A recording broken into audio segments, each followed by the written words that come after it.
Ayo, segera download Quran Tadabbur, tafsir dalam genggaman Anda.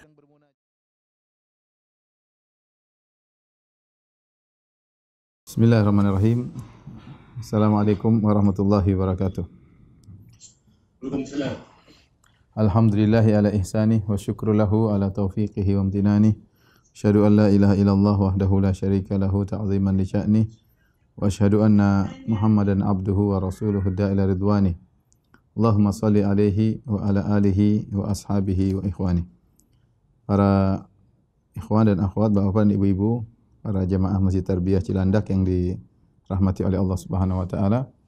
Pada kesempatan bahagia ini kita melanjutkan bahasan kita pada sesi kedua tentang menuju perang Uhud. Insyaallah pekan depan kita akan masuk pada pembahasan perang Uhud. Kita masih pada peristiwa-peristiwa yang terjadi antara perang Badar dengan perang Uhud. Di antara peristiwa besar yang terjadi sebelum perang Uhud adalah Ghazwatu Bani Qainuqa, yaitu memerangi Bani Qainuqa. Sebagaimana telah sering kita sampaikan bahwasanya ada 3 suku besar dari Yahudi yang tinggal di kota Madinah, yaitu Bani Qainuqa, Bani Nadhir, dan Bani Al-Quraidah. Ya. Yang pertama kali diusir oleh Nabi SAW adalah Bani Qainuqa. Mereka adalah para pedagang dan mereka terkenal juga pembuat perhiasan, membentuk perhiasan, kemudian mengolah perhiasan emas dan perak. Namun mereka yang pertama kali berkhianat sehingga mereka yang pertama kali diusir oleh Rasulullah sallallahu alaihi wasallam. Ya. Ketika Rasulullah sallallahu alaihi wasallam telah mengalahkan orang-orang Quraisy dalam perang Badar, ya, kemudian Rasulullah SAW pulang ke kota Madinah, maka Rasulullah SAW mengumpulkan orang Yahudi, ya, di pasar Bani Qainuqa, di pasar mereka. Kemudian Rasulullah SAW mendakwahi mereka dengan berkata, "Ya ma'asyara Yahud, aslimu." Wahai orang Yahudi, masuklah kalian dalam Islam. Qabla an yusibakum mithla ma asaba Quraisyan. Nanti bisa menimpa kalian apa yang telah menimpa orang-orang Quraisy, ya.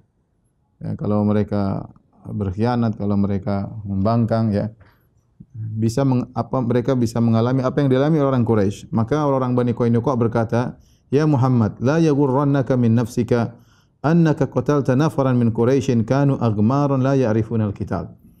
Kata mereka, "Wahai Muhammad, jangan kau terpedaya dengan dirimu, kau bisa melawan orang-orang Quraisy, ya, sekelompok orang Quraisy yang mereka tidak dikenal dalam peperangan. Mereka tidak tahu trik-trik berperang. Innaka law qataltana la arafta anna nahnu nas." Kalau kau berperang melawan kami, kau akan tahu siapakah kami. Kami inilah yang sesungguhnya yang ahli perang. Wa annaka lam talqa mithlana, dan kau tidak akan bisa melawan orang-orang seperti kami. Ya. Jadi mereka sumbar dan mereka sombong, ya. Ketika Nabi menasihati mereka. Adapun sebab kenapa kemudian terjadi penyerangan terhadap Bani Qainuqa datang dalam riwayat, tapi riwayatnya lemah. Ya, disebutkan oleh Ibnu Hisham dan Ibnu Ishaq dalam sirahnya dengan sanad yang dhaif, ya. Saya bacakan kisahnya, tapi dibawakan oleh para ahli sejarah tentang kisah ini. Bahwasanya ada seorang wanita dari bangsa Arab datang, kemudian dia membawa barang bijalab, yaitu barang dagangan, kemudian dijual di pasar Bani Qainuqa. Kemudian dia duduk di salah seorang ahli emas atau ahli perhiasan, yaitu dari Yahudi Bani Qainuqa. Faja'alu yuridunaha ala kashfi wajhiha. Maka mereka ingin agar wanita ini membuka wajahnya. Fa'abat, wanita ini enggak mau, dia digoda oleh orang Yahudi, dia tidak mau. Fa'amada sa'iqu ila tarfi thawbiha. Maka salah seorang dari ahli emas tersebut atau ahli perhiasan tersebut sengaja pergi ke salah satu ujung, memegang ujung baju wanita tersebut karena sedang duduk dia. Faqa'adahu ila dhahriha wa hiya ghafilatun. Maka diikat, ya, kemudian atau ditahan dan dia tidak sadar wanita ini. Falamma qamat inkashafat auratuha. Ketika dia berdiri ternyata terbuka auratnya. Fadhahiku biha, maka mereka pun mentertawakan wanita ini. Maka wanita pun berteriak.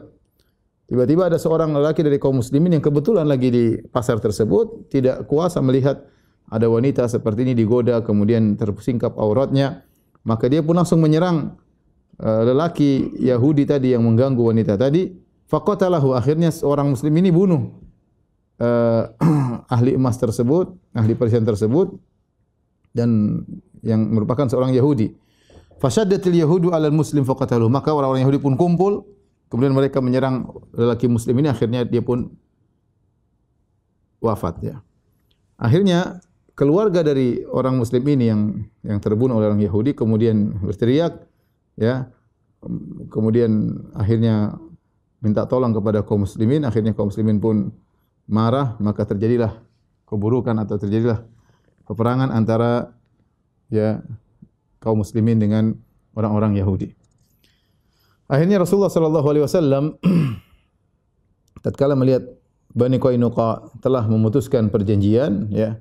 Mereka punya perjanjian damai tentunya sebagaimana sering disampaikan yang disebut dengan Wathiqatul Madinah, perjanjian damai yang disepakati oleh seluruh penduduk kota Madinah. Namun mereka memutuskan perjanjian tersebut. Akhirnya Nabi sallallahu alaihi wasallam pun datang dengan para sahabat kemudian meninggalkan kemudian Rasulullah SAW menyuruh Abu Lubabah ya untuk menggantikan posisi Nabi sebagai imam dalam salat dan yang lainnya.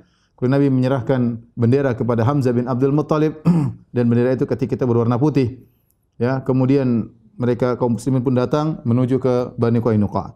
Ya, tatkala mereka melihat kaum muslimin datang, maka orang-orang Yahudi pun segera berlindung dalam tembok mereka, dalam benteng mereka. Maka Nabi SAW pun dan kaum muslimin mengepung mereka. Mereka tidak bisa keluar dan pengepungan tersebut sampai 15 hari. Sampai 15 hari ya, sehingga pada bulan Dzulqa'dah, di awal bulan Dzulqa'dah. Sampai akhirnya Allah Subhanahu wa taala mengirimkan rasa takut dalam hati mereka. Akhirnya mereka pun menyerah dan pasrah dan mereka pun mengikuti aturan Rasulullah sallallahu alaihi wasallam. Ya. Akhirnya atas permintaan Abdullah bin Ubay bin Salul kepada Nabi sallallahu alaihi wasallam, Abdullah bin Ubay bin Salul mengatakan, "Ya Rasulullah, mereka adalah halifku, yaitu sekutuku ya. Ketika di zaman jahiliyah dahulu mereka yang telah membela aku. Kalau ada yang ingin menggangguku maka mereka yang membela aku. Maka biarkanlah mereka ya Rasulullah. Ya, biarkanlah mereka." Akhirnya Rasulullah SAW pun menyuruh mereka untuk keluar dari kota Madinah dan dikasih waktu selama 3 hari. Selama 3 hari mereka harus meninggalkan kota Madinah. Akhirnya setelah itu mereka pun pergi meninggalkan kota Madinah, maka terusirlah Bani Qainuqa dari kota Madinah. Dan ini adalah kabilah yang pertama yang keluar dari kota Madinah karena pengkhianatan yang mereka lakukan. Dan ketika itu para sahabat mendapatkan banyak sekali ghanimah ya yang mereka tinggalkan ya, terutama alat-alat perang ya yang dimiliki oleh mereka. Ya, dan ini merupakan keuntungan besar bagi kaum muslimin. Taib, itu di antara peristiwa yang terjadi ya, antara perang Badar sampai perang Uhud. Kemudian Rasulullah SAW masuk di bulan Dzulqa'dah, kemudian Rasulullah SAW masuk di bulan Dzulhijjah. Ya, di bulan Dzulhijjah maka Rasulullah SAW pun pertama kali melaksanakan salat Idul Adha ya. Idul Adha yaitu pada tahun 2 Hijriah ya. Rasulullah SAW melakukan salat Idul Adha ya. Dan ini adalah kegembiraan bagi kaum muslimin ketika itu. Tentunya kita tidak akan bahas adab-adab tentang salat Idul Adha, itu dibahas dalam buku-buku fikih. Di antara peristiwa besar juga yang terjadi, peristiwa sejarah yang terjadi menjelang perang Uhud adalah wafatnya Utsman bin Maz'un radhiyallahu taala anhu. Utsman bin Maz'un radhiyallahu taala anhu. Pada bulan Dzulhijjah ya, wafatlah Utsman bin Maz'un. Dan Utsman bin Maz'un adalah seorang sahabat senior ya, termasuk pembesar dari kaum Muhajirin, termasuk wali-wali Allah yang sangat bertakwa ya. Beliau berhijrah ya, dengan 2 hijrah, berhijrah ke negeri Habasyah ya, kemudian beliau kembali ke kota Mekah dan berhijrah kedua kali ke kota Madinah. Dan disebutkan oleh Ibnu Ishaq bahwasanya Utsman bin Maz'un adalah orang yang ke-14, yang masuk Islam, di nomor 14 ya. Masya Allah, berarti termasuk orang-orang yang awal ya. Dan beliau ikut juga dalam peperangan, di antaranya dalam perang Badar. Dan dia, Utsman bin Maz'un radhiyallahu anhu, adalah orang yang paling semangat beribadah, terkenal berijtihad ya, sangat semangat beribadah ya. Oleh karena di antara 3 orang yang datang kepada Nabi yang mengatakan Rasulullah, ya ada yang mengatakan ini, yang kemudian bertanya kepada salah seorang istri Nabi tentang ibadah Nabi sallallahu alaihi wasallam, faka'annahum taqaluha, seakan-akan mereka menganggap ibadah Nabi tidak banyak. Mereka mengatakan Rasulullah ibadahnya segitu, padahal sudah diampuni dosa-dosa yang akan lalu dan yang telah lalu dan akan datang. Kita bagaimana? Kalau gitu ibadah kita harus lebih banyak karena kita tidak terjamin. Maka di antara mereka ada yang berkata, inni la usalli lail wa la anam, aku akan salat malam, aku tidak pernah tidur. Wa inni la asumu wa la uftir, aku akan berpuasa dan tidak pernah berbuka. Yang satu berkata, inni sa'atazilun nisa, aku akan meninggalkan para wanita. Di antara 3 orang ini adalah Utsman bin Maz'un radhiyallahu taala anhu yang terkenal sangat semangat beribadah. Sampai-sampai begitu semangatnya beliau beribadah, siang hari puasa, malam hari salat malam, ya. Bahkan beliau meninggalkan jarang mendekati istri beliau, sampai beliau minta izin kepada Nabi untuk tabattul, yaitu untuk meninggalkan istri-istri beliau secara total, tidak mau lagi karena saking semangatnya beribadah. Bahkan minta izin untuk dikebiri supaya bisa beribadah. Namun Rasulullah SAW melarang hal tersebut. Sebagaimana diriwayatkan oleh Imam Bukhari, Imam Muslim dalam Sahih mereka dari Sa'ad bin Abi Waqqas radhiyallahu anhu, beliau berkata, radda Rasulullah SAW ala Utsman bin Maz'un at-tabattul walau adhina lahu lakhtasayna. Kata Sa'ad bin Abi Waqqas, Rasulullah SAW menolak permohonan izin dari Utsman bin Maz'un untuk tabattul, untuk meninggalkan istri-istri secara total. Kalau seandainya Rasulullah SAW mengizinkan Utsman bin Maz'un untuk tabattul, untuk meninggalkan istri-istrinya, lakhtasayna, kami akan kebiri diri kami agar fokus ibadah, tidak ada syahwat kepada para wanita. Namun Rasulullah SAW melarang hal tersebut, ya, karena tentunya di antara syariat Islam tujuannya adalah memperbanyak keturunan, banyak kaum muslimin, ya. Dan itu adalah anugerah memiliki anak-anak, kemudian bisa mengayomi para wanita, ya. Tapi intinya ini asar atau riwayat ini menunjukkan bagaimana semangatnya Utsman bin Maz'un untuk beribadah. Dia menganggap bahwasanya para wanita mengganggu dia dalam beribadah, ya. Pelampiasan syahwat mengganggu dia untuk beribadah, maka dia minta izin agar bisa dikebiri. Tapi Rasulullah SAW melarang karena itu bukan tujuan dari Islam. Dan akhirnya beliau wafat sakit, ya. Sebagaimana diriwayatkan dari Ummul Ala, ya. Salah seorang dari wanita-wanita Ansar, beliau berkata, "Tara lana Utsman bin Maz'un fi sukna hatta hina iktara'at al-Ansar ala sukna al-Muhajirin." Jadi beliau ketika berhijrah ke kota Madinah, maka ketika itu kaum muslimin dalam kondisi sulit, maka di antaranya dibagi-bagi tempat untuk istirahat, ya. Para kaum Ansar dibagi-bagi siapa yang tinggal di rumah sini, siapa tinggal di rumah sini, ya. Kemudian ternyata salah seorang yang mendapatkan rumah dari kaum Ansar adalah Utsman bin Maz'un di rumahnya Ummul Ala tadi, ya. Maka beliau pun sakit di situ, famaradnahu hatta tufi, ya. Akhirnya Utsman bin Maz'un sakit dan akhirnya meninggal dunia.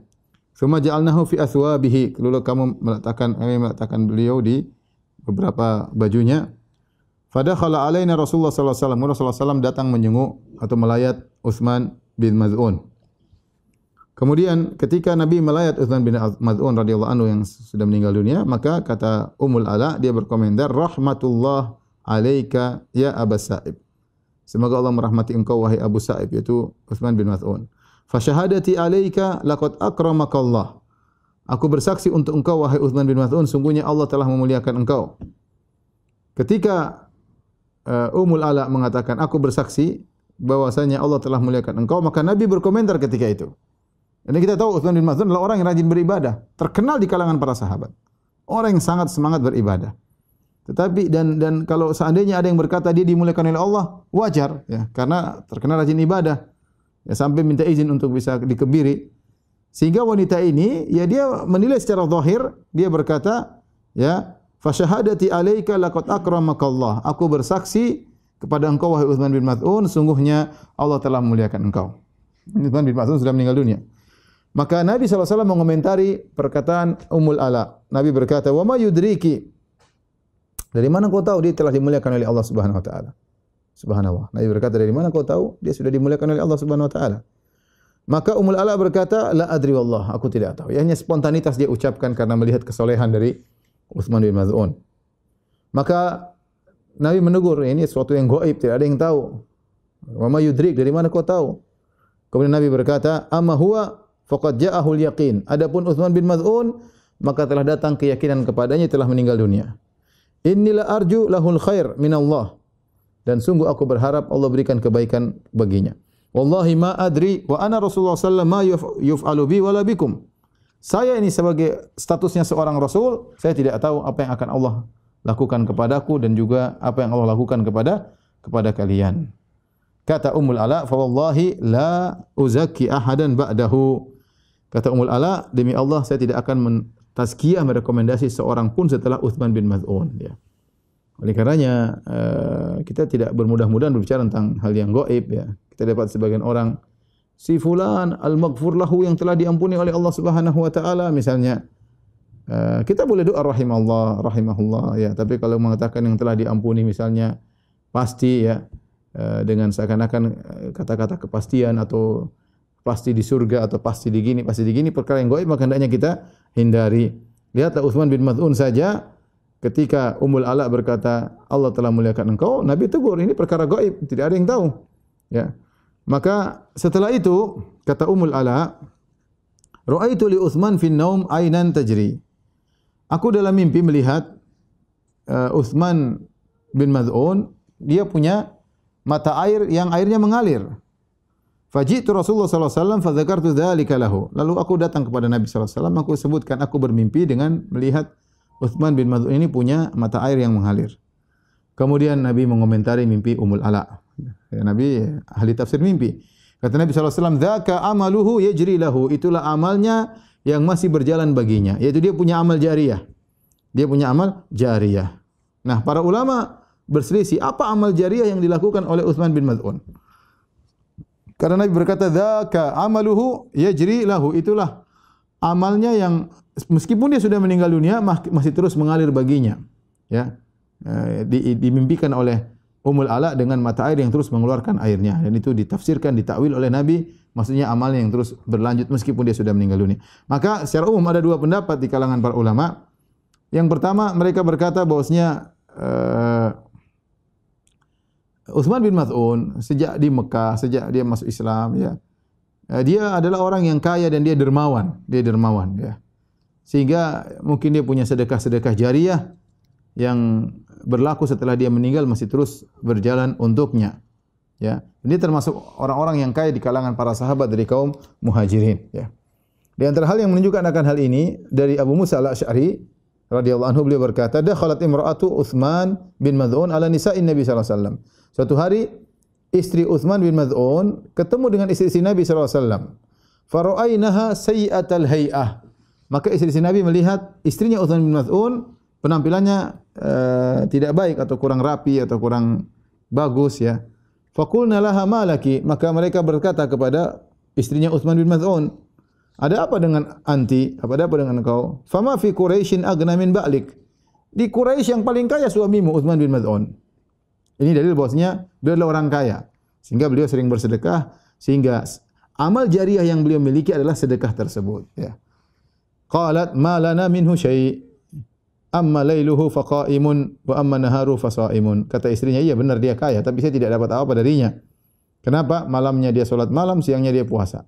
Utsman bin Maz'un malam salat malam, siangnya dia berpuasa. Tapi yang kita perhatikan di sini maksudnya beliau adalah orang rajin beribadah, di antaranya beliau bersedekah, ya. Taib, ini kemungkinan pertama. Kemungkinan kedua, bisa jadi yang dimaksud adalah Utsman bin Maz'un melakukan amal soleh yang disebut dengan ribat. Ribat adalah berjaga di daerah perbatasan antara perbatasan kaum muslimin dengan perbatasan kaum musyrikin, ya. Dan ini pekerjaan yang berat. Bahkan bisa jadi lebih berat daripada jihad langsung. Kenapa? Karena kalau jihad langsung musuh kelihatan. Adapun daerah perbatasan tiba-tiba ada yang panah, tiba-tiba ada yang tembak, ya. Kalau sekarang berat, ya, karena tidak tahu musuh datang dari mana, ya. Oleh karenanya beribadah dengan menjadi murabit, yaitu ribat, berjaga daerah perbatasan, ini pahalanya sangat luar biasa.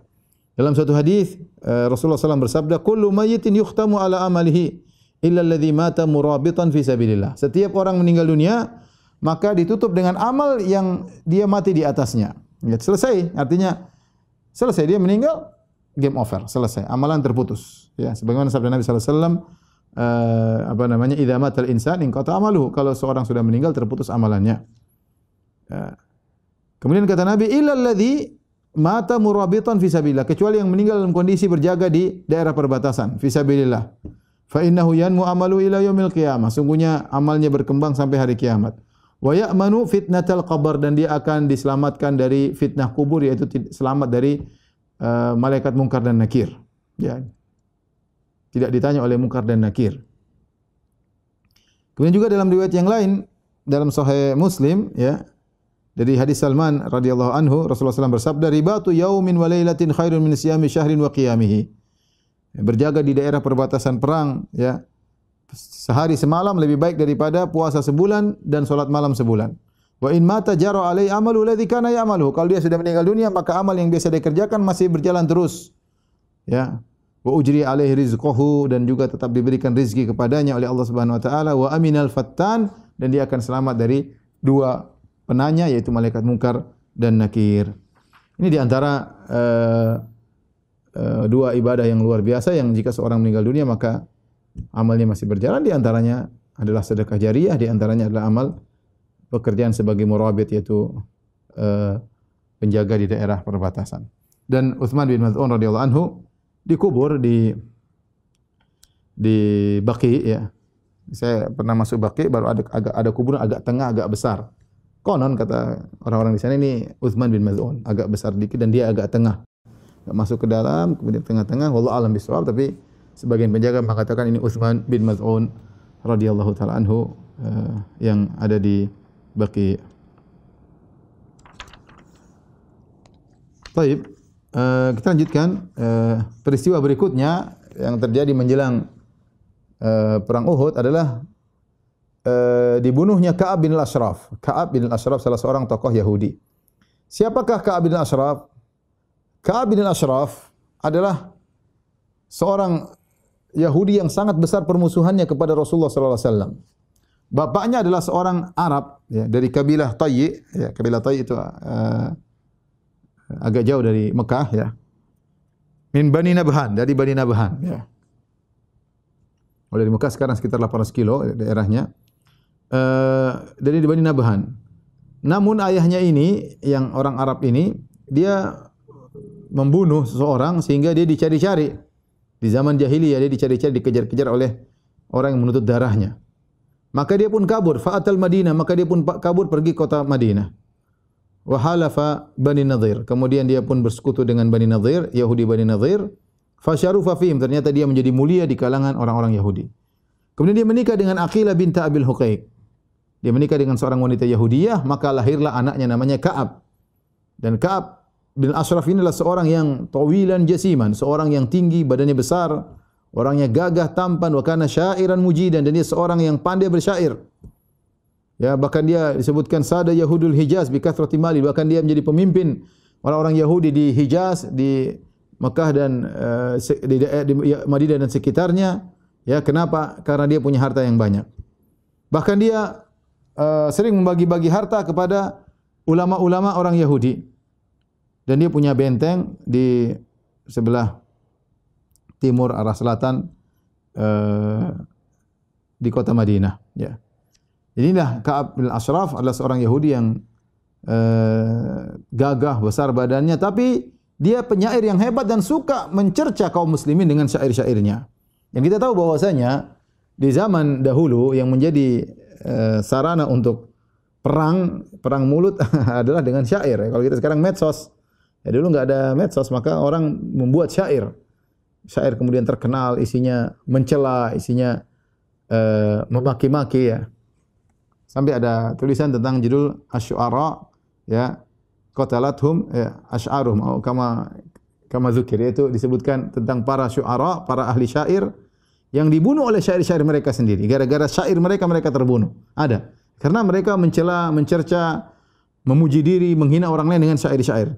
Ini di antara wasilah yang kuat ketika itu di zaman dahulu, di zaman Rasulullah sallallahu alaihi wasallam. Makanya Rasulullah SAW suka dengan Hasan bin Thabit, penyair yang selalu membela Rasulullah sallallahu alaihi wasallam. Ya. Dan Ka'ab bin al-Ashraf menggunakan syair-syairnya untuk mencela kaum muslimin. Tatkala sampai kepada Ka'ab bin al-Ashraf bahwasanya kaum muslimin menang dalam perang Badar dan telah terbunuh tokoh-tokoh Quraisy, maka dia berkata, "Ahakun hadza? Apakah ini beritanya benar? Haulai asyraful Arab wa mulukun nas." Mereka itu adalah orang-orang mulia di kalangan Arab. Abu Jahal, Walid bin Mughirah, Abu Jahal, kemudian Umayyah bin Khalaf dan yang lainnya, ya. Mereka tokoh-tokoh pembesar di kalangan Arab. Wallahi la in kana Muhammadun asaba haula'il qaum la batnul ardi khairun li min dhahriha. Kemudian kata Ibnu Abbas mengatakan, demi Allah, seandainya Muhammad telah mengalahkan mereka, membunuh mereka, tokoh-tokoh tersebut, perut bumi lebih baik bagi saya daripada atas bumi. Artinya saya lebih baik mati daripada hidup di atas muka bumi. Ini menunjukkan bagaimana jengkelnya dia kepada Islam, jengkelnya kepada Nabi Muhammad sallallahu alaihi wasallam. Sampai dia berkata, lebih baik saya mati, la batnul ardi, perut bumi lebih baik bagi saya daripada dhahruha, daripada atas bumi. Ya, tatkala dia mengecek berita ternyata benar bahwasanya Rasulullah sallallahu alaihi wasallam sudah mengalahkan tokoh-tokoh orang-orang Quraisy, maka dia pun mulai membuat syair-syair menyerang Rasulullah sallallahu alaihi wasallam dan kaum muslimin. Dia jago, pandai syairan, mujidan, yaitu pandai bersyair. Kemudian dia mulai memuji musuh-musuh kaum muslimin. Kemudian dia memprovokasi dengan syairnya dan sangat berpengaruh zaman tersebut, ya. Sampai sekarang juga kalau orang ada provokasi dengan provokasi yang hebat, ya, bisa menyihir orang lain dengan provokasi tersebut. Kata Nabi sallallahu alaihi wasallam, "Inna minal bayani la sihra." Di antara penjelasan bisa menjadi sihir. Seorang bisa tersihir dengan provokasi seseorang. Ini orang ini hebat. Ka'ab bin al-Ashraf. Setelah dia memprovokasi dengan syair-syairnya, mencela kaum muslimin, kemudian memuji musuh-musuh kaum muslimin, memprovokasi mereka untuk menyerang kaum muslimin, dia merasa belum cukup. Dia kemudian berangkat menuju Quraisy, pergi ke Mekah. Dari Madinah ke Mekah untuk memprovokasi mereka. Ya. Kemudian dia menangisi, meratapi orang-orang yang meninggal dari orang Quraisy di perang Badar. Kemudian dia memprovokasi orang-orang Quraisy agar menyerang balik kaum muslimin, ya. Dan itu kerjaannya. Kemudian dia bikin syair-syair untuk mencela Rasulullah dan kaum muslimin. Dalam satu riwayat dari Ibnu Abbas radhiyallahu anhuma, dalam diriwayatkan oleh Ibnu Hibban dalam sahihnya dengan sanad yang sahih, Ibnu Abbas berkata, "Lamma qadima Ka'ab bin al-Ashraf Makkah atauhu." Tatkala Ka'ab bin al-Ashraf datang dari kota Madinah sampai di Mekah, atau orang-orang semua datang kepada Ka'ab bin al-Ashraf. Dia terkenal pimpinan Yahudi di Hijaz. Hijaz maksudnya Mekah, Madinah dan sekitarnya, Taif, itu namanya Hijaz. Faqalu, maka orang-orang Quraisy berkata, "Nahnu ahlus siqaya was sadana." Kami adalah orang ahli siqaya, itu kami yang memberikan makan minum kepada jamaah haji. Kami orang baik, kami ahlus sadana, kamilah yang mengurus Ka'bah. Wa anta sayyidu ahli Yathrib, dan engkau wahai Ka'ab bin al-Ashraf adalah pemimpin penduduk kota Madinah. Kami ingin bertanya, wahai Ka'ab, wahai sang Yahudi Ka'ab, "Fanahnu khairun am hadzal Sunaybir al-mumbatir min qaumihi yaz'umu annahu khairun minna?" Yang lebih baik kami ini ataukah si Muhammad ini yang terputus, yang tidak punya anak laki-laki, yang terputus keturunannya, yang dia menyangka lebih baik daripada kami? Pertanyaan jelas, lebih baik mana? Quraisy penyembah berhala, ya, ataukah Muhammad sallallahu alaihi wasallam yang diejek, dikatakan bahwasanya dia membatir, yaitu sudah tidak punya anak laki-laki, ya, diejek. Maka Ka'ab bin al-Ashraf kemudian menjawab, "Antum khairun minhu." Kalian lebih bagus daripada Muhammad. Dan ini kebohongan. Orang Yahudi tahu bahwasanya penyembah berhala lebih buruk daripada kaum muslimin. Tetapi karena ingin menyenangkan hati-hati orang-orang kaum musyrikin, maka Ka'ab bin al-Ashraf mengatakan demikian. Kalian Quraisy lebih baik daripada Muhammad. Padahal dia tahu Muhammad lebih baik daripada orang-orang Quraisy. Maka turunlah firman Allah Subhanahu wa taala, "Inna syani'aka huwal abtar." Sungguhnya pencelamu dia yang terputus. Orang-orang Quraisy mengatakan Muhammad terputus, tidak punya anak lagi, ya, terputus. Kata Allah, justru mereka yang mencela Rasulullah, mereka yang terputus. Rasulullah SAW akan terus jaya meskipun anak-anak laki-lakinya sudah meninggal dunia seluruhnya, tetapi Rasulullah tetap jaya, tetap disebut-sebut oleh kaum muslimin dalam azan mereka, dalam salawat mereka, dalam pengajian-pengajian mereka, diagungkan oleh manusia ya. Itulah Rasulullah sallallahu alaihi wasallam. Kemudian juga turun firman Allah, "Alam tara ilal ladzina utu nasiban minal kitabi yu'minuna bil jibti wat taghut wa yaqulun ladzina kafaru haula'i ahda minal ladzina amanu sabila." Ya. Tidakkah engkau lihat kepada orang-orang yang diberikan sebagian daripada Alkitab, diberikan Taurat, maksudnya Yahudi, di antaranya Ka'ab bin Ashraf. Mereka beriman kepada sihir dan tagut, dan mereka berkata kepada orang kafir Quraisy, para penyembah berhala, haula'i ahda minal ladzina amanu sabila. Bahwasanya orang Quraisy penyembah berhala lebih baik daripada kaum mukminin, dan inilah kedustaan, padahal mereka itu adalah dusta. Setelah itu kemudian Ka'ab setelah memprovokasi orang-orang Quraisy di Mekah, maka beliau pun pulang kota Madinah. Kemudian mulailah dia bikin lagi syair-syair yang menggoda, mengganggu istri-istri para sahabat. Ka'ab bin Ashraf mengganggu kaum muslimin dengan lisannya. Dia luar biasa hebat dalam membuat syair. Ya, syair hebat, dan kita tahu pengaruh syair ketika itu. Maka dia mengganggu kaum muslimin, mengganggu bahkan cuma bukan laki-laki yang diganggu. Sahabiat, istri-istri para sahabat diganggu juga dengan lisannya yang kurang ajar. Ketika sampai ini semua kepada Nabi SAW, Nabi berkata, "Man li Ka'ab bin Ashraf?" Nabi bertanya, siapa yang ngurusin Ka'ab bin Ashraf? Siapa di antara kalian sahabatku yang mengatasi Ka'ab bin Ashraf? Fa innahu adallahu wa rasulah. Sungguhnya dia telah mengganggu Allah dan Rasulnya. Fantadaba lahu, maka Muhammad bin Maslamah langsung maju. Wa Abbad bin Bishr. Abbad bin Bishr, kemudian Abu Nailah, Silkan bin Salamah, dan dia adalah saudara Ka'ab bin Ashraf, saudara susuan. Kemudian Harith bin Aus, wa Abu Abs bin Jabr, ya. Dan pemimpin dari kelompok ini adalah Muhammad bin Maslamah. Jadi ada beberapa orang, Muhammad bin Maslamah, Abbad bin Bishr, Abu Nailah, kemudian Al Harith bin Aus dan Abu Abs, 5 orang, ya. Dalam riwayat yang lain, Rasulullah SAW berkata, "Man li Ka'ab bin Ashraf?" Siapa yang mau menyelesaikan Ka'ab bin Ashraf? Fa innahu qad adallahu wa rasulah. Sungguhnya dia telah mengganggu Allah dan Rasulnya. Maka Muhammad bin Maslamah berdiri kemudian berkata, "Ya Rasulullah, atuhibbu an aqtulahu?" Diperjelas. Muhammad bin Maslamah radhiyallahu anhu berkata, "Ya Rasulullah, kau ingin aku bunuh dia?" Kata Rasulullah, "Na'am, iya, bunuh dia." Faqala Muhammad bin Maslamah, ketika diizinkan untuk membunuh Ka'ab bin Ashraf karena dia telah mengganggu, maka Muhammad bin Maslamah berkata, "Ya Rasulullah, fa'dhan li an aqula syai'an." Ya Rasulullah, izinkan aku untuk mengucapkan sesuatu kepadanya. Kata Nabi, "Qul." Maksudnya apa? Saya ingin mengibuli dia.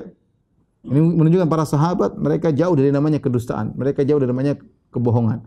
Tapi tatkala Muhammad bin Maslamah ingin mengibuli Ka'ab bin Ashraf agar bisa dibunuh, maka dia minta izin kepada Nabi. Saya ingin ngomong sesuatu begini-begini, artinya ingin mengucapkan sesuatu, ingin mengibuli Ka'ab bin Ashraf agar bisa dibunuh. Ini kita namanya al-harbu khid'ah, bahwasanya perang adalah tipuan. Taktik dalam peperangan. Maka akhirnya Muhammad bin Maslamah pergi kepada Ka'ab bin Ashraf. Kemudian dia pura-pura dia berkata, "Inna hadzal rajul," sungguhnya Muhammad ini, yaitu Rasulullah, "qad sa'alana sadaqah." Dia minta kami agar bersedekah. "Wa innahu qad annana," dan sungguhnya Muhammad sudah bikin kami capek, minta sedekah, dan kita sudah enggak punya duit. "Wa inni qad ataituka astaslifuka," dan saya datang kepada engkau, Ka'ab bin Ashraf, orang kaya, saya pinjam uang dari engkau. Kenapa sih Muhammad ni minta-minta orang ini? Muhammad SAW mengatakan orang ini, itu maksudnya Rasulullah SAW, minta-minta sedekah. Ya.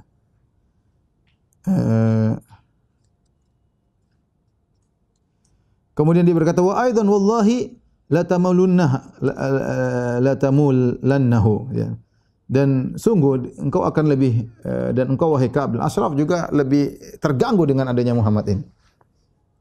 Kemudian Ka'ab bin Ashraf mengatakan, "Wa aidan wallahi la tamullannahu." Kata Ka'ab bin Ashraf, selain Muhammad ini selalu minta-minta meletihkan kalian, minta-minta sedekah, dan engkau wahai Muhammad bin Maslamah, ya, akan semakin terganggu dengan adanya Muhammad ini. Maka Muhammad bin Maslamah radhiyallahu anhu berkomentar, "Inna qad ittaba'nahu." Kami sudah terlanjur jadi pengikutnya wahai Ka'ab. "Fala nuhibbu an nada'ahu hatta nanzura ila ay syai'in yasiru sya'nuhu." Kami tidak ingin meninggalkan Ka'ab bin Ashraf, kami tidak ingin meninggalkan Muhammad sallallahu alaihi wasallam sampai kami tahu bagaimana kesudahannya. Itu terlanjur ikut dia. "Wa qad aradna an tuslifana wasqan aw wasqaini." kami ingin agar kau meminjamkan kepada kami satu wask itu 60 sa'. Satu sa' kira-kira 2,5 kilo, kali aja 60, banyak itu jumlah yang banyak. Aw wasqain atau 2 kali 120, sa' itu 120 ukuran zakat. Zakat kali 120. Kami ingin pinjam. Kenapa Muhammad ini minta zakat, minta sedekah? Ka'ab bin Ashraf bukanlah orang yang bodoh. Dia orang kaya. Ini ada orang Islam minta sumbangan agar utang supaya bisa kasih sedekah kepada Muhammad. Maka dia berkata, "Na'am.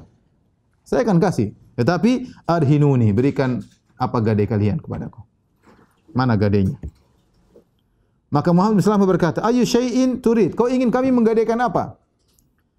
Kata Ka'ab bin Ashraf, "Arhinuni nisa'akum." Aku ingin kalian menggadaikan istri-istri kalian. Istri kalian sama saya, ya. Saya akan kasihkan kalian gandum, ya. 120 sa' atau 60 sa', ya. Yang penting istri-istri kalian bawa sini. Kata Muhammad bin Salamah, dia cerdas. Dia berkata, "Kaifa narhanuka nisa'ana wa anta ajmalul Arab?" Maka dia puji Ka'ab. Dia mengatakan, "Ya Ka'ab, gimana kami mau kasihkan istri kami sebagai gadai di sisi engkau sementara engkau adalah orang Arab tertampan?" Gimana nanti istri kami terfitnah? Ya, kau orang Arab tertampan, gimana mau taruh istri-istri kami di sisimu? Ka'ab berkata lagi, "Fa'arhinuni abna'akum." Kalau gitu anak-anak kalian, sudah istri kalian, enggak usah, anak kalian titip sama saya sebagai jaminan kalian akan mengembalikan utang kalian. Muhammad bin Maslamah berkata lagi, ini cerdasnya Muhammad bin Maslamah, "Kaifa narhanuka abna'ana fayusabbu ahaduhum fayuqal ruhina biwasqin aw wisqain hadza arun alaina." Bagaimana kami mau naruh anak-anak kami sebagai jaminan bagi engkau wahai Ka'ab? Kalau kami taruh anak-anak kami, maka anak kami akan dicerca. Dibilang, lihat bapakmu Maslamah, Muhammad bin Maslamah menggadaikan engkau hanya untuk mendapatkan 60 sa'. 60 beras cuma 60 berapa 100 kilo atau beratus kilo. Ya, masa nyawa digadaikan. Sehingga anak-anak kami nanti tercela dan dihina. Akhirnya Muhammad bin Maslamah mengatakan, dan dia langsung kasih ide, "Walakinna narhanuka al-la'amah." Taib, begini saja. Kita gadaikan alat-alat perang kami. Maksudnya baju perang, kemudian senjata, pedang. Ya udah, itu juga akan berharga. Di antara yang paling berharga dimiliki oleh orang-orang ketika itu adalah alat perang. Istri nomor 1, anak-anak, kemudian keluarga nomor 1, setelah itu alat perang. Akhirnya Ka'ab bin Ashraf setuju. Ya, maka Muhammad bin Salamah berjanji akan datang membawa jaminan tersebut untuk digadaikan. Datanglah Abu Nailah, ya. Abu Nailah saudara sepersusuannya Ka'ab bin Ashraf, dan dia juga termasuk dari grup yang akan membunuh Ka'ab bin Ashraf. Jadi kita sebut 5 orang di antaranya, Muhammad bin Salamah sebagai ketuanya, di antara anggotanya Abu Nailah. Maka dia pun datang dan dia berkata-kata seperti yang diucapkan oleh Muhammad bin Maslamah. Akhirnya ketika bertemu dengan Ka'ab, maka mereka saling bertukar-tukaran syair beberapa saat, ya. Ketemu saudara sesusuan lagi ngobrol-ngobrol. Kemudian dia berkata, "Wahai Ibn al-Ashraf, wahai Ka'ab, aku datang ada keperluan. Faktum anni. Tapi jangan kau ceritakan sama orang," kata Abu Nailah. Kata Ka'ab, "Af'al, aku tidak akan ceritakan kepada orang lain." Maka Abu Nailah berkata, "Sungguhnya orang ini datang, ini Muhammad ini datang membawa bala." Dia bohong lagi untuk menipu Ka'ab. "Adatnal Arabu, gara-gara dia datang kita ikuti, akhirnya orang-orang Arab semua memusuhi kita. Wa ramatna an qausin wahidatin, mereka bersatu padu untuk menyerang kami. Wa qata'at annas subul, ya gara-gara kami jadi pengikut Muhammad, akhirnya orang Arab memutuskan segala jalan-jalan kami. Hatta dha'al iyal, akhirnya anak-anak kami jadi miskin, jadi susah. Wa jahidatil anfus, dan kami hidup dalam kondisi setengah mati. Wa asbahna qad jahidna wa jahida iyaluna, akhirnya kami hidup dalam kondisi miskin dan anak kami juga miskin gara-gara Muhammad."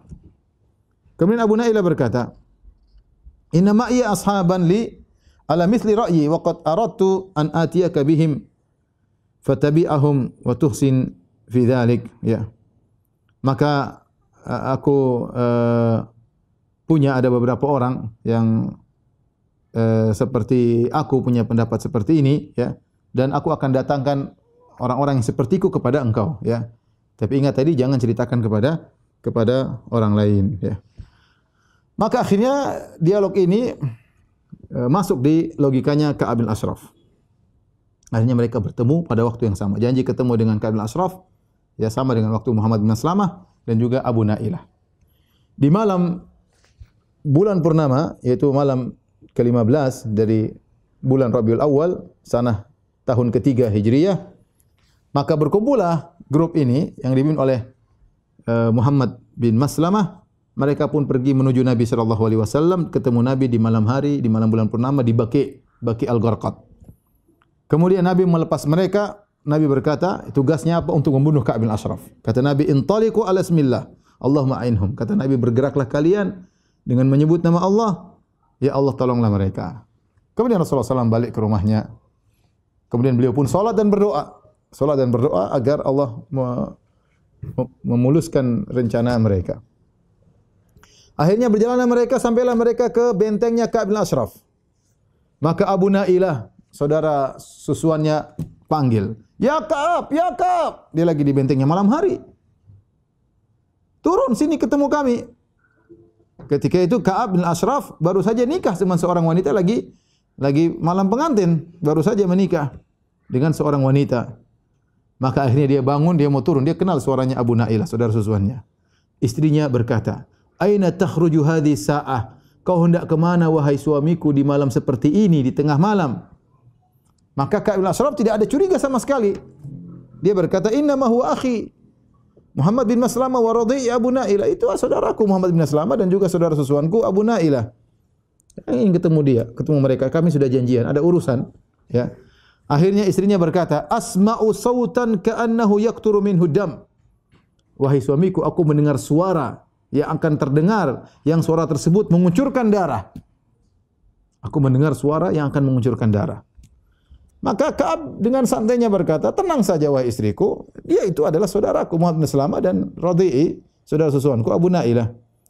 Bahkan dia berkata, "Innal karim law du'iya ila ta'natin bilail la ajab." Seorang yang baik itu kalau dipanggil malam hari untuk ditikam, dia akan datang. Ya, artinya saya ini orang baik. Itu apa? Kalaupun mereka mau tikam saya enggak ada masalah. Ya. Tsumma kharaja ilaihim, akhirnya dia pun turun keluar dari bentengnya menuju para sahabat.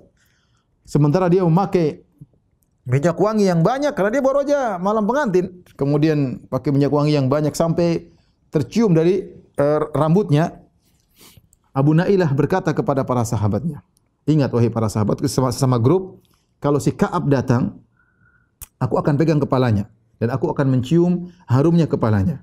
Jika kalian melihat aku sudah pegang kepalanya, maka langsung tikam dia." Ini sudah kesepakatan, caranya begitu. Akhirnya Ka'ab pun turun, ya, di malam hari, ngobrollah mereka, ngobrol, ya. Kemudian Abu Nailah berkata, "Wahai Ka'ab, mari kita jalan-jalan ke arah sana, ke Syaib al-Ajuz. Kita keluar sedikit. Kemudian kita habiskan malam kita ini dengan ngobrol-ngobrol." Ya. Kata Ka'ab, "Oke." Ya. Dan Muhammad bin Maslamah datang bawa pedang, dia tidak curiga karena ini adalah jaminan yang akan diantarkan oleh Muhammad bin Maslamah, pedang, alat-alat tempur, padahal untuk tikam Ka'ab bin Ashraf. Kata dia, "In syi'tum, kalau kalian mau ayo." Akhirnya mereka pun keluar, berjalan-jalan, ya.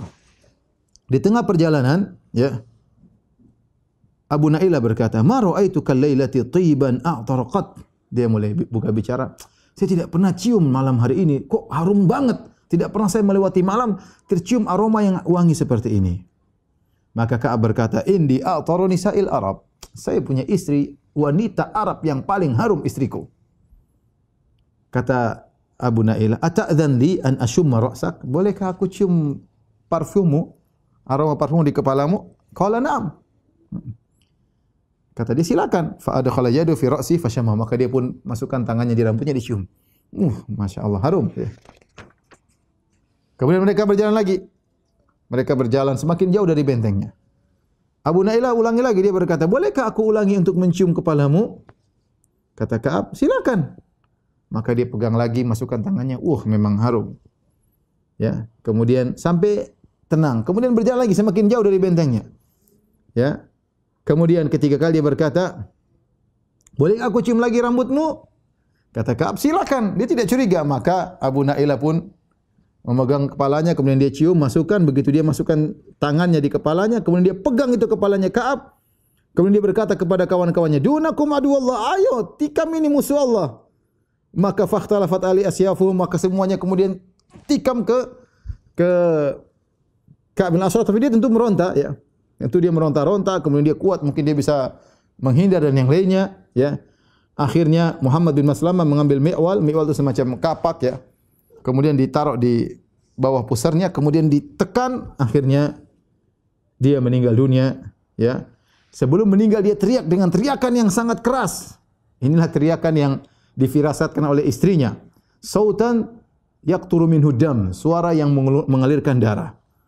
Akhirnya semua orang mendengar teriakan tersebut, dia teriak sangat keras.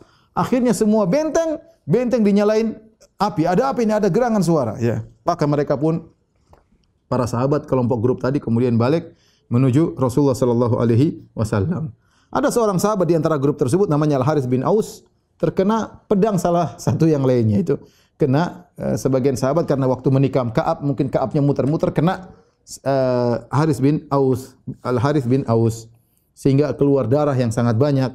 Sampai akhirnya kembali mereka pun datang kepada Nabi sallallahu alaihi wasallam dan mereka kalau Harits belum kelihatan, mereka tungguin. Akhirnya mereka cari, ternyata dia sudah dalam kondisi terkapar, maka mereka pun angkat, ya, Al-Harits bin Aus sampai menuju Al-Gharqad, menuju Baqi Al-Gharqad.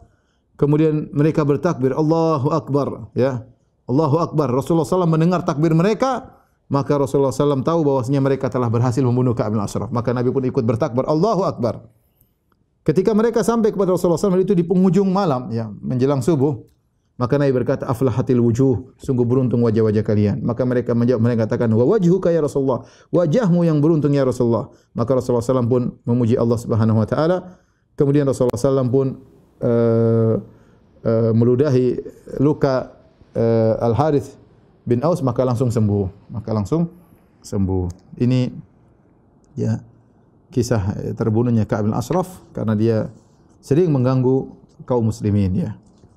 Dibunuh oleh grup kecil dari kaum muslimin, dibunuh oleh Muhammad bin Maslamah. Dan demikianlah akhirnya tewaslah musuh besar kaum muslimin yang selalu mengganggu kaum muslimin, menggoda istri-istri para sahabat dengan syair-syairnya yang sangat berbahaya.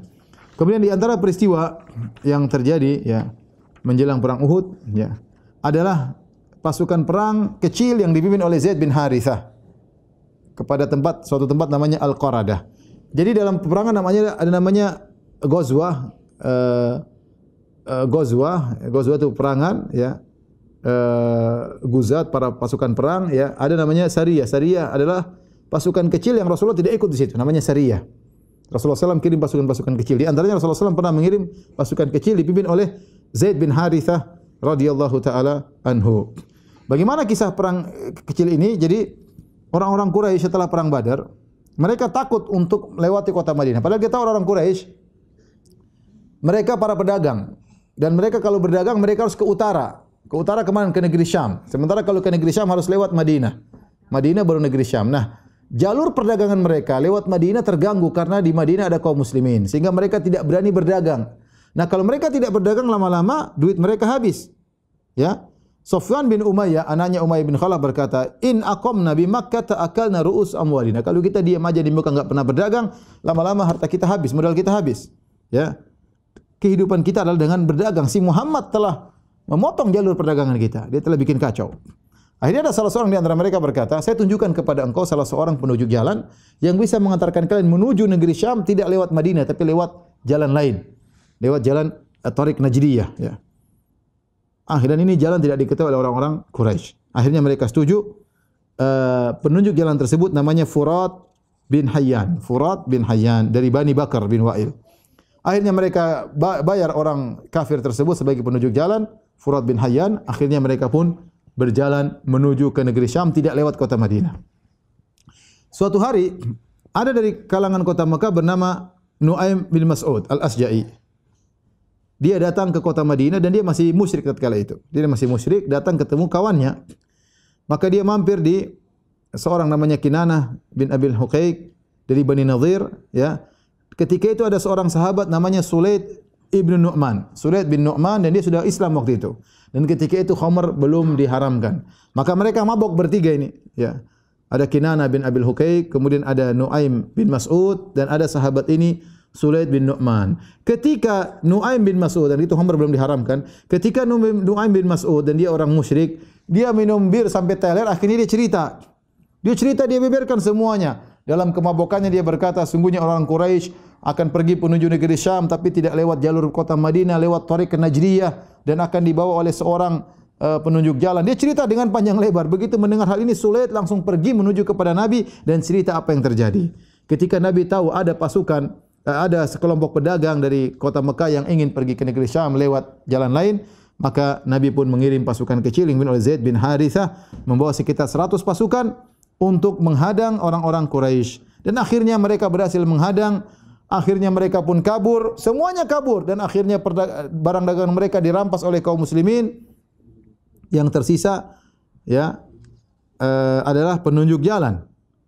Penunjuk jalan tersebut ya tadi namanya adalah Furat bin Hayyan. Furat bin Hayyan akhirnya ketika dia ditangkap ya, kemudian ditawan, dibawa kepada Nabi sallallahu alaihi wasallam. Akhirnya dia berkata, "Ini muslim, saya masuk Islam." Saya masuk Islam. Maka orang-orang berkata, "Ya Rasulullah, dia menyangka dia telah masuk Islam." Ya, kata Rasulullah, "Sudah. Nakiluhum ila imanihim." Ya, kita serahkan kepada imannya, ya. Di antaranya Furat bin Hayyan, dan Furat bin Hayyan ini masuk Islam dan akhirnya Islamnya bagus ya, dan akhirnya dia berperang bersama Rasulullah sallallahu alaihi wasallam memerangi orang-orang kafir ya. Ya, dan masuk Islam dengan Islam yang baik ya. Subhanallah, tadinya jadi penunjuk jalan, akhirnya masuk Islam. Ini disebut dengan Sariyah dipimpin oleh Zaid bin Harithah, disebut Sariyah yang diutus oleh Nabi menuju Al-Qaradah. Kemudian di antara peristiwa ya, sedikit lagi insyaallah peristiwa yang terjadi sebelum perang Uhud, masih ada 3 peristiwa singkat yang di antaranya adalah pernikahan Utsman dengan Ummu Kulsum, putri Rasulullah sallallahu alaihi wasallam. Kita tahu Utsman pertama nikah dengan Ruqayyah bintu Rasulullah sallallahu alaihi wasallam. Kemudian Ruqayyah, sebagaimana kita ceritakan, ketika Utsman ingin ikut perang Badar, Rasulullah suruh Utsman untuk menjaga Ruqayyah. Akhirnya ketika Rasulullah SAW pulang, Ruqayyah sudah meninggal dan sudah dikubur. Rasulullah SAW tidak sempat melihat pengkuburan Ruqayyah. Ya. Setelah itu Rasulullah SAW menikahkan Utsman dengan putrinya yang lain, Ummu Kulsum. Dan nanti juga Ummu Kulsum akan meninggal dunia. Ya, sampai ketika Ummu Kulsum meninggal dunia, kata Nabi sallallahu alaihi wasallam, "Saya punya putri yang ketiga, saya akan nikahkan dengan Ummu Kulsum." Ya. Dengan Utsman bin Affan. Makanya Utsman bin Affan dijuluki dengan Dzu Nurain, pemilik 2 cahaya, karena dia yang satu-satunya sahabat yang pernah menikahi 2 putri Nabi sallallahu alaihi wasallam, Ruqayyah dan Ummu Kulsum. Kemudian di antara peristiwa yang terjadi, Rasulullah SAW menikah dengan Hafsah bintu Umar. Hafsah bintu Umar radhiyallahu taala anha menikah dengan Nabi sallallahu alaihi wasallam pada bulan Sya'ban tahun 3 Hijriah. Setelah selesai iddahnya, ya. Selesai iddahnya, dan dia adalah istri dari Khunais bin Hudzafah As-Sahmi. Yang Khunais bin Hudzafah As-Sahmi ini meninggal dalam perang Badar. Jadi jadi janda, ya. Ketika dia menjadi janda, maka ayahnya Umar bin Khattab radhiyallahu anhu, sebagaimana dalam Sahih Bukhari, ya, Umar bin Khattab kemudian menawarkan putrinya kepada Utsman bin Affan. Ya, putrinya jadi janda. Maka Umar bin Khattab datang kepada Utsman, dia tawarkan putrinya Hafsah, maukah kau nikahi putriku? Ya. Jadi dalil bahwasanya seorang ayah boleh menawarkan putrinya kepada orang yang soleh.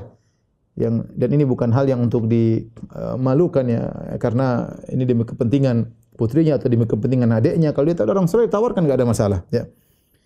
Maka Umar menawarkan putrinya Hafsah kepada Utsman.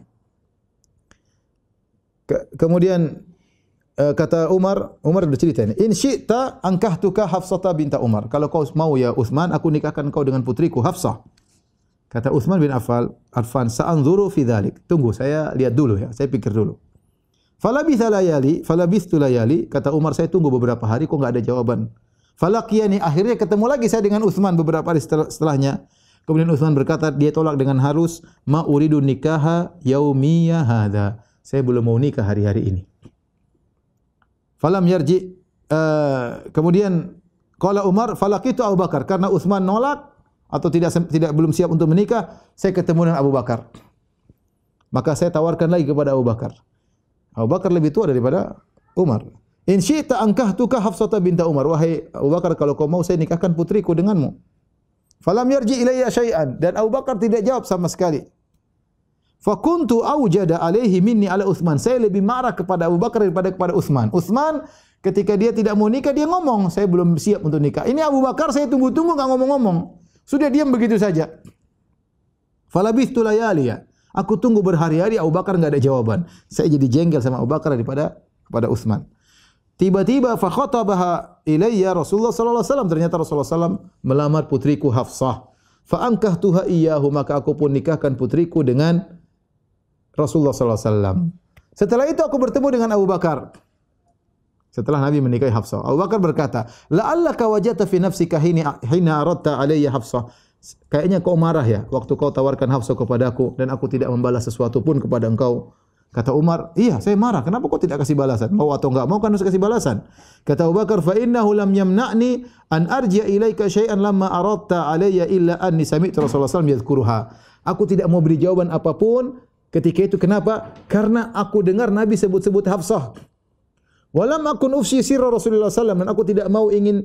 Aku tidak ingin menyebarkan rahasia Nabi. Nabi mungkin ngobrol sama Abu Bakar, cari pendapatnya, sebut-sebut Hafsah, ya. Walau tarakah lanakahtu, seandainya Rasulullah tidak menikahi Hafsah, aku akan nikahi Hafsah. Jadi Abu Bakar menenangkan hati Umar, ya. Dan kata para ulama di sini cerdasnya Abu Bakar. Pertama, Abu Bakar jaga rahasia. Pembicaraan Abu Bakar dengan Rasulullah sallallahu alaihi wasallam, Abu Bakar tidak ceritakan kepada Umar karena Rasulullah datang dalam rangka pembicaraan pribadi, dan kita pun demikian. Kalau ada orang datang bicara pribadi, jangan kita sebarkan sama orang, ya. Karena kalau kecuali dia izinkan, kalau datang dalam pembicaraan berdua itu biasanya adalah pembicaraan pribadi yang disebarkan kepada orang lain. Yang kedua, Abu Bakar tidak menyampaikan kepada Umar. Misalnya dia mengatakan, Umar, kayaknya Rasulullah ingin menikahi Hafsah. Khawatir apa kalau Rasulullah tidak jadi, maka Umar semakin kecewa. Jadi Abu Bakar memilih diam. Ini bijaknya Abu Bakar. Ketika Rasulullah sudah menikah dengan Hafsah, baru Abu Bakar kemudian mengatakan, tadinya sepertinya kau marah waktu itu. Seandainya Rasulullah tidak menikahi putrimu, aku akan menikahi. Ini dalil bahwasanya seorang, saya katakan tadi, boleh menawarkan putrinya kepada orang yang soleh. Meskipun orang soleh tadi sudah punya istri, enggak ada masalah. Abu Bakar sudah punya istri, Utsman sudah punya istri, ya. Rasulullah juga sudah punya istri, dan Umar menawarkan putrinya Hafsah kepada orang-orang soleh tersebut. Kemudian peristiwa yang terakhir sebelum kita masuk pada peristiwa perang Uhud adalah menikahnya Rasulullah dengan Zainab bintu Khuzaimah. Ya, dan ini terjadi bulan Ramadan pada tahun 3 Hijriah. Zainab bintu Khuzaimah Al-Hilaliyah, ya. Beliau dikenal dengan Ummul Masakin, ibunya orang-orang miskin. Kenapa? Karena beliau begitu dermawan, sering memberi makan kepada orang-orang miskin dan sering bersedekah kepada orang-orang miskin. Dialah Zainab bintu Khuzaimah, ya, wanita yang sangat soleha dan wanita yang sangat dermawan. Dia sama dahulunya adalah istri dari Tufail bin Harith, kemudian dia dicerai, kemudian dia dinikahi oleh Ubaidah bin Harith, kemudian suaminya meninggal dalam perang Badar. Ya, suaminya meninggal dalam perang Badar, maka Rasulullah SAW pun melamarnya, ya, dan akhirnya Rasulullah SAW menikahinya. Tetapi tidak lama dia menikah dengan Nabi, sekitar 2 bulan, 3 bulan, kemudian beliau meninggal dunia, Zainab. Tapi dia sudah menjadi Ummul Mukminin. Jadi Ummul Mukminin. Inilah Rasulullah SAW kalau kita lihat, dan juga para sahabat, mereka saling menolong di antara sahabiat. Kalau ada yang janda langsung mereka nikahi, kalau ada yang tidak punya suami mereka langsung nikahi, karena mereka perhatian kepada istri-istri kawan-kawan mereka agar tidak ditinggal, ya, terbengkalai, tidak ada yang mengurusi, dan itu kebiasaan para sahabat radhiyallahu taala anhum, yang kebiasaan tersebut hilang di zaman kita. Baik, demikian saja pengajian kita. Insyaallah kita lanjut tentang perang Uhud pada pekan depan باذنillah taala. Baik, demikian saja kajian kita, kurang lebihnya saya mohon maaf. Wabillahi taufiq wal hidayah. Assalamualaikum warahmatullahi wabarakatuh.